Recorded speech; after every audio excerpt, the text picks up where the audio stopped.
बिल्कुल सही। सिर्फ 1 महीने में बना था हमारा चांद। का स्वागत है।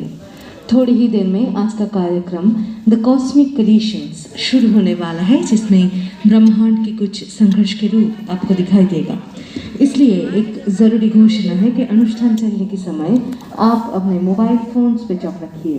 Please switch off your mobile phones when the presentation is on.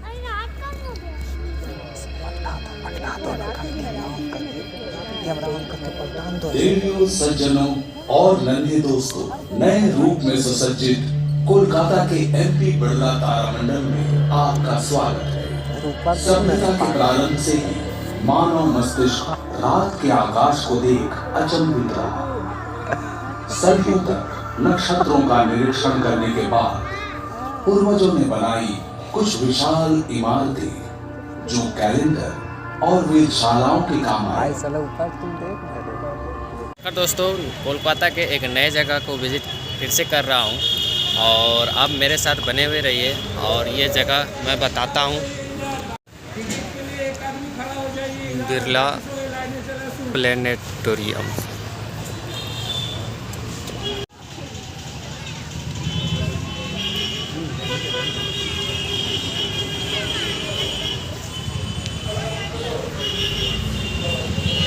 Finally हम लोग अंदर आ चुके हैं बिरला प्लेनेटोरियम में।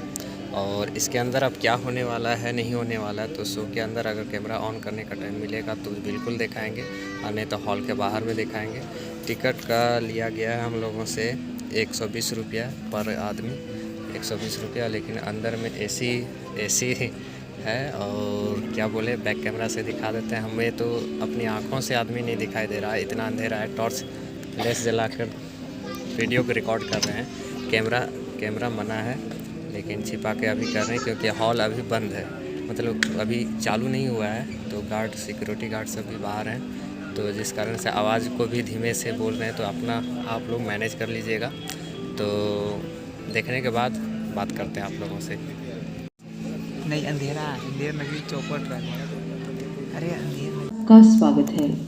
थोड़ी ही देर में आज का कार्यक्रम द कॉस्मिक क्रिएशंस शुरू होने वाला है, जिसमें ब्रह्मांड के कुछ संघर्ष के रूप आपको दिखाई देगा। इसलिए एक ज़रूरी घोषणा है कि अनुष्ठान चलने के समय आप अपने मोबाइल फोन स्विच ऑफ रखिए। Please switch off your mobile phones when the presentation is on. I repeat, please switch off your mobile phones when the presentation is on. Thank you.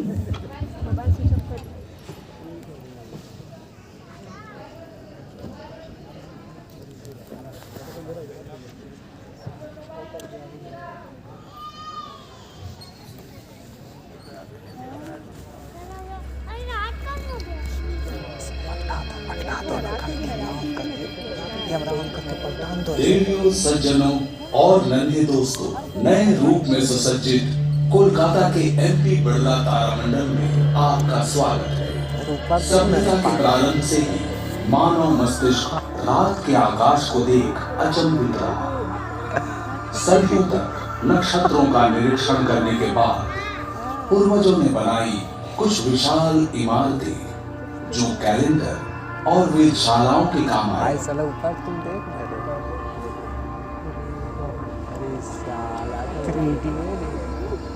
England में लगभग 4000 साल पहले निर्मित Stonehenge संभवतः अंग्रेजों की वेधशाला ही थी। प्राचीन माया सभ्यता द्वारा लगभग 1000 ईस्वी में निर्मित इस पिरामिड से नक्षत्रों और समय की गति का अध्ययन होता था। कोई सूर्य की गर्मी के नजदीक वाले परिक्रमा पथ में खींचा आता है तो बर्फीली सतह ठोस से गैस बन जाती है। पीछे छोड़ते हैं चट्टान और धूल से भरी मीलों लंबी पूंछ।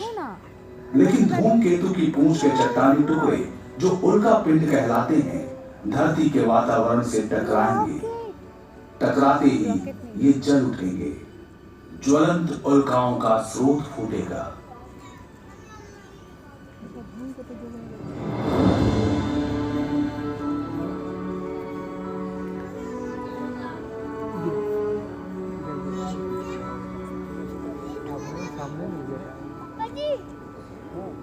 आजकल कभी कभी लगता है कि धरती पर स्थितियां बहुत ज्यादा और बहुत जल्द बदल रही हैं। बात सिर्फ धरती की नहीं, ब्रह्मांड में परिवर्तन ही शाश्वत है। नक्षत्र, ग्रह, अन्य निहारिकाएं भी हमेशा गतिशील हैं, हमेशा ही गुरुत्वाकर्षण के चिरस्थायी बल से बंधी हुई हैं। कभी कभी ये आपस में टकरा जाते हैं।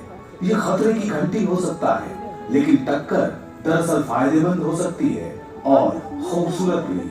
चलिए मेरे संग एक सफर पर धरती के करीब और हमारी गैलेक्सी से बहुत दूर देखिए कि कैसे महाकाश के टक्करों ने हमारा अतीत रचा, वर्तमान प्रभावित किया और भविष्य को गढ़ेंगे।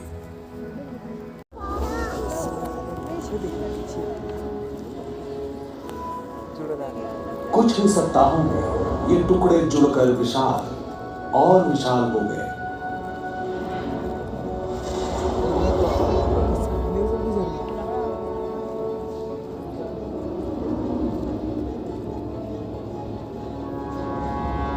वहाँ ज़्यादा हो रहा है, ये और वहाँ यहाँ ज़्यादा।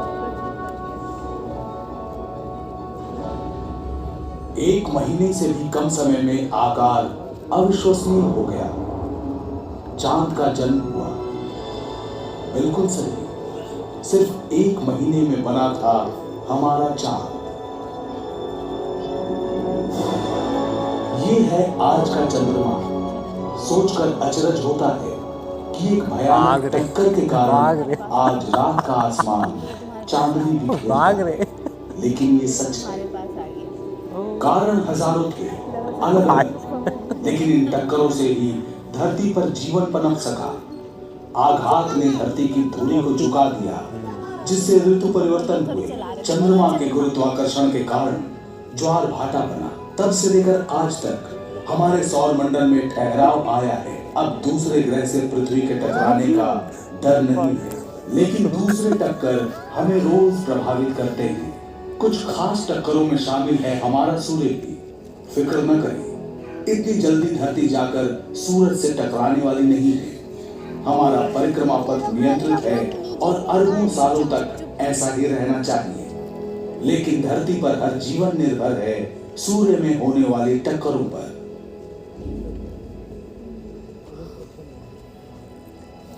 रॉकेट में बैठे अभी, सूर्य अंतरिक्ष में घुस गए हैं। रात को दिखने वाले दूसरे तारों जैसा बहुत पास है, इसलिए अलग दिखता है। एक बड़ा चमकीला सुनहरा पिंड, लेकिन सूर्य में कुछ भी सुहाना नहीं है। ये जो गहरे निशान देख रहे हैं सौर धब्बे हैं। प्रत्येक धब्बे का आकार पृथ्वी जितना।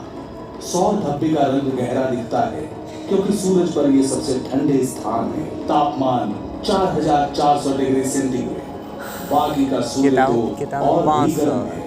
दूसरे नक्षत्रों की तरह सूर्य की ऊर्जा भी सूक्ष्म कणों यानी प्रोटॉन के टकराव से निकलती है। हर सेकंड सूर्य में असंख्य प्रोटॉन टकराते और बुझते रहते हैं, जिससे असीमित परिमाण में ऊर्जा निकलती है। अधिकतर ऊर्जा सूर्य को प्रकाशवान बनाती है। इनमें से कुछ के कारण सूर्य की सतह पर चार्ज कणों की निरंतर धारा बहती है, जिसे सौर पवन कहते हैं, और जो करोड़ों मील प्रति घंटे की रफ्तार से सौर मंडल में निकलती है। या कम अंतराल और तीव्र गति वाली सौर आंधी जो कणों को महाकाश में उड़ा देती है। अभी हम नासा के उपग्रह द्वारा खींची गई सौर आंधी की सच्ची तस्वीरें देख रहे हैं। उसे स्थिर देखा। सौर आंधी का बादल उपग्रह से टकराया और चित्र लेने वाले उपकरण पर छा गया।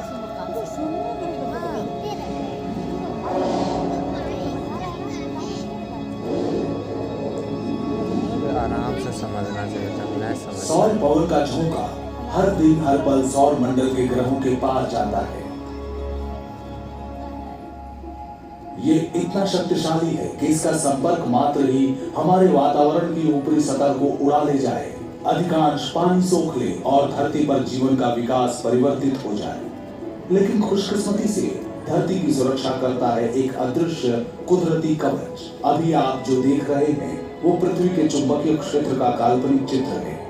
धरती के लौह अंतर्भाग के कारण हमारी धरती विशाल चुंबक की भांति काम करती है। कुछ चीजों को आकर्षित, कुछ को विकर्षित करती है। ये कवच सौर पवन से धरती को बचाता है, लेकिन कुछ कण इस चुंबकीय बाधा को पार कर जाते हैं और पहुंच जाते हैं उत्तरी तथा दक्षिणी ध्रुवों पर। परिणाम देखने लायक होता है। शानदार जगमगाते रंगीन पर्दे, इसे कहते हैं ध्रुवीय ज्योति। सौर पवन और सौर आंधी से निकले आवेशित कण जब धरती के ऊपरी वातावरण से टकराते हैं, तब वातावरण में मौजूद गैस आलोकित हो उठते हैं। ये है इंटरनेशनल स्पेस स्टेशन, जो 400 किलोमीटर की ऊंचाई से धरती की निचली कक्षा में परिक्रमा करता है। महाकाश में जाकर ध्रुवीय ज्योति को देखने वाले कम ही हैं।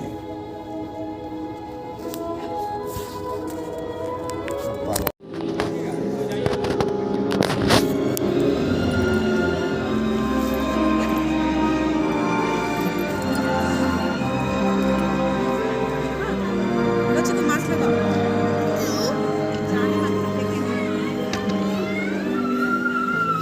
गेट खुल गया है। आया है वो। अभी शो के बाहर निकले तो वहाँ पे ऐसा व्यू दिखाया गया जैसा लग रहा है कि हम अंतरिक्ष के ऊपर हैं। पृथ्वी का निर्माण कैसे हुआ, चंद्रमा का निर्माण कैसे हुआ, धूमकेतु किसे कहते हैं, ग्रह किसे कहते हैं, ये सारा कल्पना के साथ कैसे हुआ और कितना दिन के बाद ये विस्फोट हुआ, डायनासोर का अंत कैसे हुआ, ये सारी बातें बहुत ज़बरदस्त तरीके से समझाया गया। मुझे तो खुली जानकारी हो गया यार, और पहले से भी जानकारी था, बट ऐसा आँख के सामने जो होता है ना, जैसे अंतरिक्ष में जाकर देखना कि पृथ्वी कैसा नज़र आता है, चंद्रमा कैसा नज़र आता है, ये सारी बातें ये तो किताबों में पढ़ते हैं, लेकिन जो प्रैक्टिकली जो दिखते हैं वो ज़्यादा देर तक असर करता है। तो कभी कोलकाता आते हो तो यार कभी यहाँ पे आओ और विज़िट करो बिरला प्लेनेटोरियम, अवश्य आएँ और देख लें। टिकट 120 रुपया लगता है, ज़्यादा मज़े वसूल है, पैसा यार वसूल है। अब चलते हैं दूसरे जगह, मिलेंगे नेक्स्ट ब्लॉग में। तो चैनलवा को सब्सक्राइब कर लीजिए। हाँ बोल रहे हैं, नहीं तो पछताइएगा। बहुत सुंदर सुंदर जगह पे हम विज़िट कर रहे हैं और आप लोग को दिखाएंगे। सो प्यार देने के लिए भाई दिल से धन्यवाद, और मिलेंगे नेक्स्ट वीडियो में। तब तक के लिए सौरभ को दीजिए इजाज़त। जय हिंद।